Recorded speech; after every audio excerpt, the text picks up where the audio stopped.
Salam Media Sriwijaya. Diduga motor modif terbakar mengeluarkan gumpalan api dan asap hitam besar dan tinggi.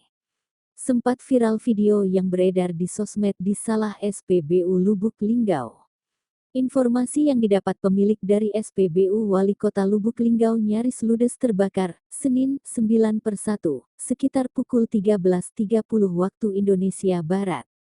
Disinyalir motor pengunjal BBM subsidi mengeluarkan api dan asap di dalam SPBU dan seluruh orang yang berada di terungkap motor terbakar di SPBU Jalan Lingkar Selatan, Jalan Fatmawati, Kota Lubuk Linggau Sumsel, Senin tanggal 9 Januari tahun 2023 ternyata menggunakan tangki modifikasi.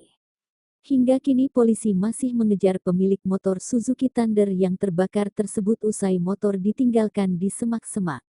Pemilik motor sekaligus pelaku diketahui bernama Hardi Wiranata alias Badut, 28, warga Jalan Fatmawati Soekarno RT 3 Kelurahan Mesat Seni Kecamatan Lubuk Linggau. Kapolres Lubuk Linggau, AKBP Harisandi menyampaikan sejak kejadian kemarin pihaknya langsung turun ke lapangan melakukan pemeriksaan, sementara motornya sudah ditemukan tapi pelakunya tidak bisa ditemukan, jadi belum dilakukan pemeriksaan, kata Kapolres pada wartawan. Selasa, tanggal 10 Januari tahun 2023.